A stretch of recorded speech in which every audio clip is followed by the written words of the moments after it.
dia a todos. Que Jesus nos abençoe, nos ilumine e nos proteja, né? Nós estamos estudando o livro No Mundo Maior e hoje é a segunda parte do capítulo Psicose Afetiva.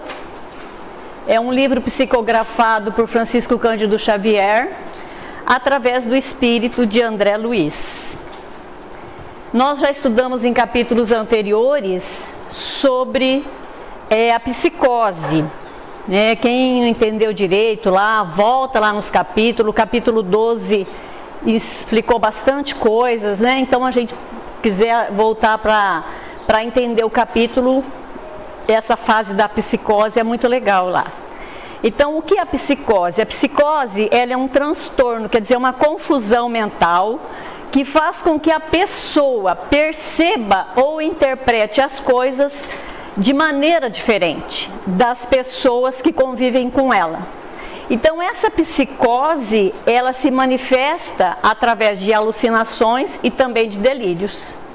As alucinações são viagens imaginárias que a pessoa faz a partir da sua imaginação, por causa desse estado confuso da mente, que são causados por preocupações, por ciúmes, pela vaidade, pela ambição ou por outras coisas que acabam prejudicando o espírito. E os delírios é quando a criatura, ela vê ou acredita na possibilidade de pessoas ligadas a ela ou não, de articularem meios de prejudicá-la, assim, roubando ou até mesmo de assassinando. Então, a palavra psicose, ela é usada para descrever condições que afetam a mente, onde houve alguma perda do contato com a realidade. Então, na semana passada, o João iniciou esse capítulo da psicose afetiva. E nós conhecemos, então, a nossa personagem, que é a Antonina. Então, a gente pergunta, a Antonina, porque ela estava passando por aquele estado confuso que ela estava vivendo ali naquele momento, ela é uma pessoa má? Ela é uma pessoa ruim? Não, a Antonina, ela é uma pessoa boa, uma pessoa caridosa, ela estava sempre disposta em ajudar as outras pessoas, ela tinha ajudado a sua mãe a cuidar da irmãzinha, aí a irmãzinha casou, teve filhos, ajudou a irmã a cuidar dos filhos, e além do mais ela conheceu um tal de Gustavo, que esse Gustavo foi o que desencadeou tudo na vida de Antonina. Porque Antonina, ela tinha um sonho com esse Gustavo. Ela queria se casar com ele, constituir uma família, ter um lar equilibrado. Só que o que aconteceu com o Gustavo? Ele não sonhou o mesmo sonho que Antonina. Ele estava em outra, ele tinha se tornado médico, e aí ele acabou se casando com uma outra moça, que foi então que causou todo esse desequilíbrio em Antonina, né? E trouxe então a ela entidades infelizes que estavam junto com Antonina ali. E esse caso de Antonina traz uma realidade para a nossa vida, né? Que nós precisamos ajudar as outras pessoas. Mas só isso não basta, não. É necessário que a gente tenha um equilíbrio mental, que a gente tenha equilíbrio emocional, para nós vivermos em contato com a espiritualidade maior e evitarmos então essas entidades infelizes e inferiores junto de nós. Então, esse desequilíbrio de Antonina fez com que ela tivesse a ideia de se suicidar. Mas como ela era um espírito bom, ela atraiu para junto dela a ajuda do plano maior. E aí, então, naquele momento estava Calderaro e André Luiz, que eles receberam dos emissários de luz a incumbência de impor a Antonina num sono profundo antes da meia-noite, porque ela iria receber a visita de dois grandes amigos. Aí então o André Luiz, ele fala para nós que estava junto de nós Mariana, que fora dedicada à mãe de Antonina e também o Márcio, que é um espírito iluminado que está ligado a Antonina desde séculos remotos. Agradeceram sensibilizados à atuação do meu orientador, que passou então a doente à direção materna. E a simpática senhora, desencarnada, inclinou-se sobre a filha, chamou-a docemente como fazia na terra. Antonina estava parcialmente desligada do envoltório grosseiro. Ela ergueu o seu organismo perispirítico, encantada e feliz. Então a gente vê aqui que a Antonina, ela estava num choro convulsivo, com ideia de suicídio, mas naquele momento ali, ela passou, porque ela sentiu amparada pela mãe, ela se sentiu feliz. Aí então ela gritou, mamãe, mamãe, desabafando a refugiar-se entre os braços maternais. Mariana, a mãe, carinhosa, apertou-a de encontro ao seu peito, pronunciando palavras enternecedoras. Aí eu fico imaginando assim, a alegria de Antonina com esse encontro da mãe, né? A mãe desencarnada, ela estava, Antonina, num total desequilíbrio, ela estava se sentindo só, ela estava se sentindo infeliz, mas a partir do momento que ela ouviu a voz da mãe, o estado dela já passou a alegre. Aí então ela continua dizendo, mãezinha, mãezinha, me ajude. Eu não quero mais viver na terra. Não me deixa voltar para esse corpo pesado. O destino escorraça-me. Eu sou infeliz. Tudo me é adverso. Arrebata-me daqui para sempre. Então a gente vê aqui nesse momento aqui um velho vício que a gente tem de reclamar, de querer que os outros resolvam os nossos problemas, as nossas dificuldades. Aí junto da mãe, que a mãe já havia desencarnado há algum tempo, a Antonina, ela não perguntou para a mãe se a mãe estava bem. Ela não falou para a mãe da saudade que ela estava sentindo, do amor que ela tinha pela mãe. Mas ela despencou um monte de reclamação. Todas as reclamações, atendendo a resoluções e conclusões que ela, Antonina, havia chegado, em por fim a sua própria vida.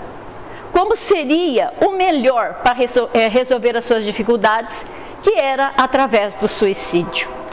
Mas a nobre matrona contemplava triste, quando o Márcio se aproximou dela, fazendo-se visto pela estimada enferma. Então agora nesse momento aqui, a gente vai conhecer um pouquinho de Márcio. Quem era o Márcio? Né? O Márcio, um espírito que vive lá no andar mais alto da casa mental, no superconsciente. Nós já estudamos também anteriormente sobre esse assunto. Nós vamos ver a clareza dos raciocínios que o Márcio enxerga a vida de uma forma superior e também todos os acontecimentos como oportunidades de crescimento. Então Antonina abriu os olhos arregaladamente, ajoelhou-se instintivamente, amparada pela mãe.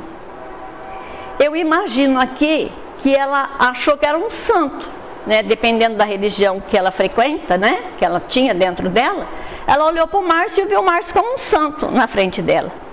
Mas Antonina, ela parecia se esforçar por trazer à sua lembrança um alguém que ficara lá no pretérito longínquo. Observava-lhe com extrema dificuldade para recordar com precisão quem ele era. Ela contemplava o emissário banhada já de um pranto diferente. Não vertia lágrimas lutuosas de momentos antes. Ela tocava-se agora de volume, de sublime conforto, de júbilo místico, que lhe nascia inexplicavelmente das profundezas do coração. A Antonina, naquele momento ali, ela mostrava outro estado de alma, né? dependendo da situação em que ela estava vivendo, ela mudava o seu comportamento. O Márcio, então, acercou-se dela mais intimamente, pousou-lhe a luminosa destra sobre a fronte e falou para ela com ternura: Antonina, por que esse desânimo quando a luta redentora apenas começa? Eu imagino assim que Antonina tinha por volta de uns 30 anos de idade, né? Esqueceste porventura que nós não somos órfãos e que acima de todos os obstáculos paira a infinita bondade. Recusas a porta estreita que nos proporcionará o venturoso acesso ao reencontro? E aqui então nós vemos que o relacionamento de Antonina e Márcio era um relacionamento já muito antigo e que por algum motivo o Márcio evoluiu, ao passo que Antonina permaneceu num estado de alma instável. Então, quando o Calderaro e o André Luiz encontraram a Antonina, ela estava num estado chorando convulsivamente. Ela estava completamente dominada pelo desequilíbrio. Bastou a presença da mãe para que ela conseguiu elevar o seu estado para encantado e feliz. E agora, na presença do Márcio, ela se sentia intimamente segura, com uma alegria misteriosa. E esses estados que a Antonina estava, são estados de psicose, que são as mudanças de comportamento. Talvez porque a interlocutora estivesse de si mesma postulando excessivo trabalho para reavivar paisagens perdidas no tempo, o mensageiro advertiu fraternal: não forces a situação, Antonina. Acalme-te. Não nos bastará o presente cheio de abençoado serviço e renovadora luz? Um dia reconquistarás o patrimônio da memória total. E por ora, contenta-te com as dádivas limitadas. Aproveita os minutos de recomposição do destino. Vale-te das horas para reconduzir as tuas aspirações a esferas superiores. Então a gente vê aqui que o Márcio, ele chama atenção para Antonina, para que ela não fique desperdiçando energias e nem tempo, tentando perguntar, querer saber quem que ele era. Na realidade, eles se conheciam.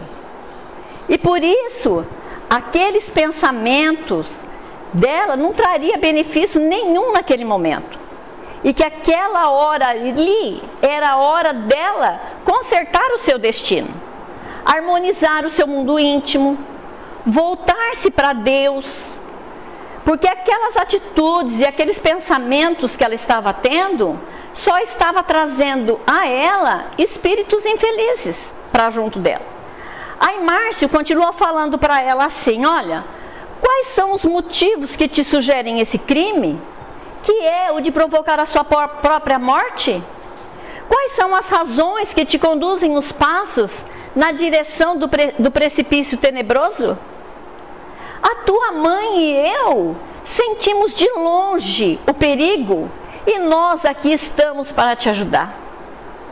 Aí o Márcio fez uma longa pausa, fixando ela amorosamente, e falou para ela: ó, minha abençoada amiga, não abriste assim o coração aos monstros.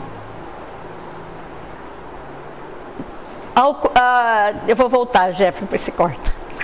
Ó, minha abençoada amiga, não abriste assim o coração aos monstros do desespero? Dize-me, não mantenha silenciosa. Eu não sou o teu juiz, eu sou o teu amigo da eternidade. Não terei o consolo de ouvir-te? Aí o André Luiz diz para nós que a enferma desejava falar. Só que, no entanto, aqueles suaves raios de luz emitidos por Márcio cercavam-na toda, sufocando-lhe a garganta no êxtase daqueles instantes inesquecíveis. A luz do Márcio era tão intensa que ela não conseguia falar. Aí eu fico imaginando assim, se a gente visse, né, se a gente tivesse condições de ver um espírito de luz chegando aqui no centro, eu acho que a gente ficaria num estado também muito emotivo, né? Aí ele continua, ele, porém, desejando evidentemente proporcionar-lhes oportunidade no mais amplo desabafo, ele a levantou, cuidadoso, e insistiu. Fala, Antonina, fala. Aí a gente vê que o Márcio estava tentando conversar com a Antonina, para que ela expressasse aquelas angústias que ela estava trazendo dentro dela, aquelas tristezas, para que ele pudesse auxiliá-la com mais clareza. Aí Antonina, naquele momento ali, ela balbuciou timidamente, estou exausta. Mas o Márcio continua falando para ela que ela jamais foi esquecida. Recebeste 1000 recursos diversos da providência, indispensáveis ao valioso serviço da redenção. Esses recursos que o Márcio vai passar para a Antonina, todos nós recebemos ele diariamente. São recursos da providência divina, né?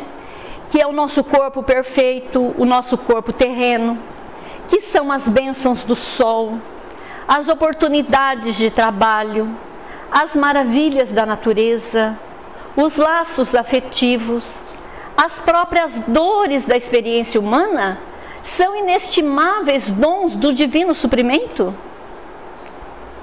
Ignoras, querida, a felicidade do sacrifício? Renegas a possibilidade de amar? Aí o André diz assim, que ele viu, André diz assim, foi então que vi a jovem mulher contemplá-lo mais confiadamente. Sentindo-se forte ante a insofismável demonstração de carinho, abriu-se com franqueza fraternal. Aí ela diz, tenho sonhado com a posse de um lar. Desejo viver para um homem que, ao seu turno, me auxilie a levar a existência. Idealizo receber de Deus alguns filhinhos que eu possa acariciar. Será pecado, celeste mensageiro, desejar tais coisas? Será crime a mulher que busca santificar os princípios naturais da vida?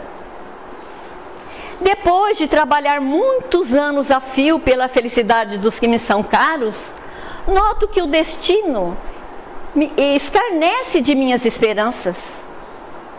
Será virtude viver entre pessoas alegres e felizes quando o nosso coração queda morto? Márcio ouviu-a fraternalmente, afagando-lhe as mãos e evidenciando suas altas aquisições do verdadeiro amor. E acrescentou mais compassivo e mais terno.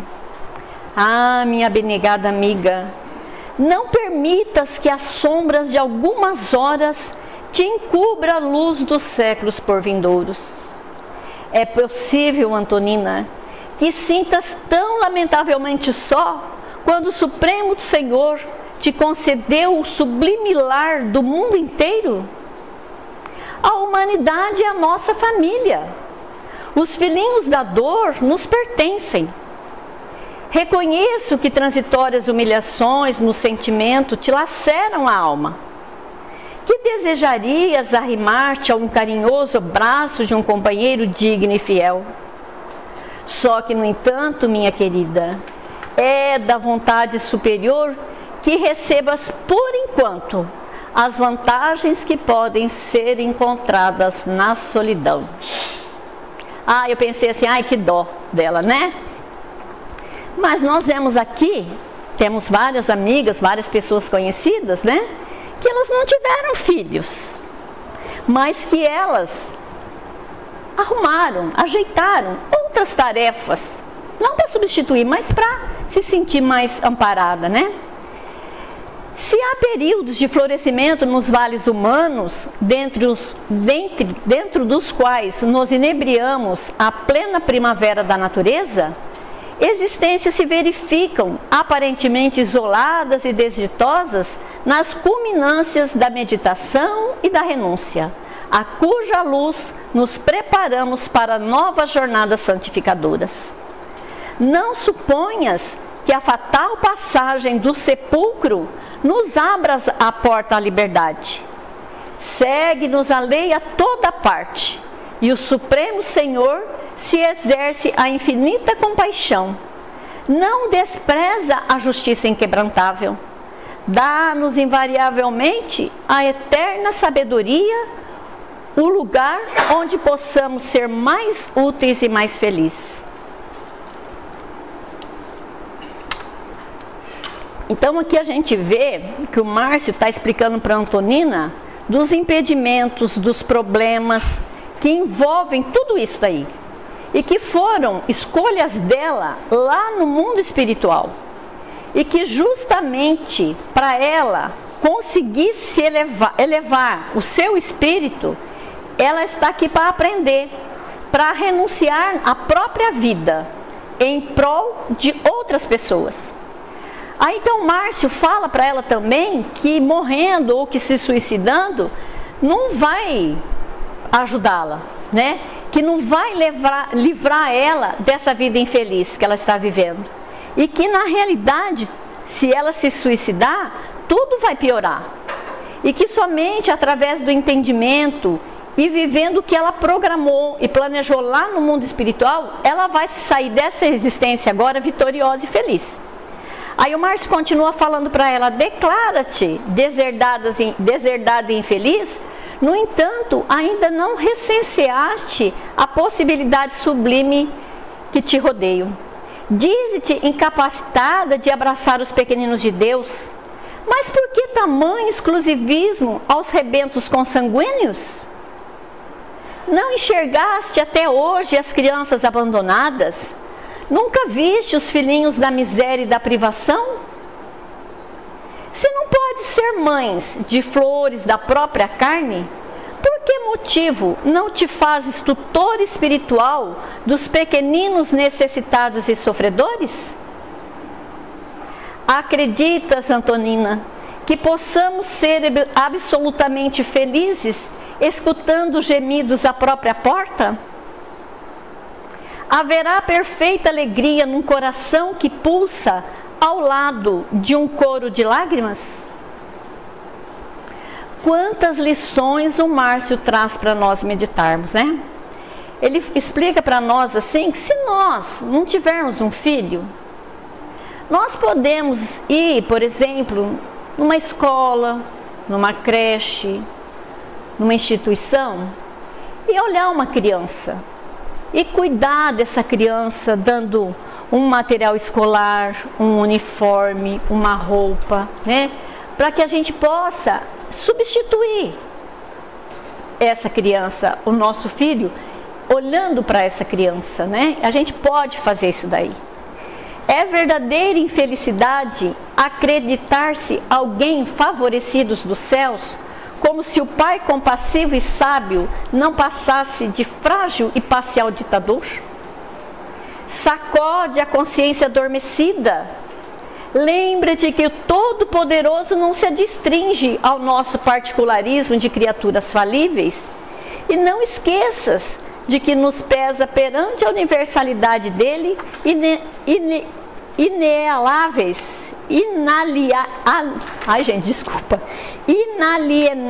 deveres de trabalho, exercitando os preciosos recursos que nos concedeu, a fim de alcançarmos um dia a perfeição e a sabedoria e o amor.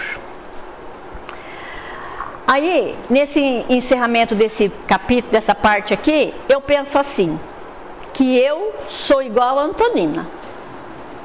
A cada acontecimento, a cada instabilidade do meu dia, da minha vida, eu tenho um comportamento diferente.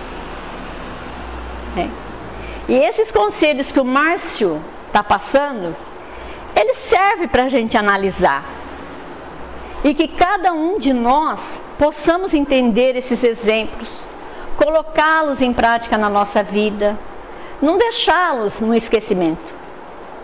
Deus, Ele deu essa vida para nós, para que nós façamos o melhor que pudermos fazer para crescermos nessa existência. E Deus também, Ele não privilegia ninguém, não. Que ninguém de nós somos queridinhos de Deus. Todos somos seus filhos. E é isso que precisamos aprender, para que um dia alcançaremos a sabedoria e o amor. Então, meu capítulo, minha parte, encerra aqui. Aí a semana que vem é o término desse capítulo. Muito obrigado a todos. Ficam com Deus.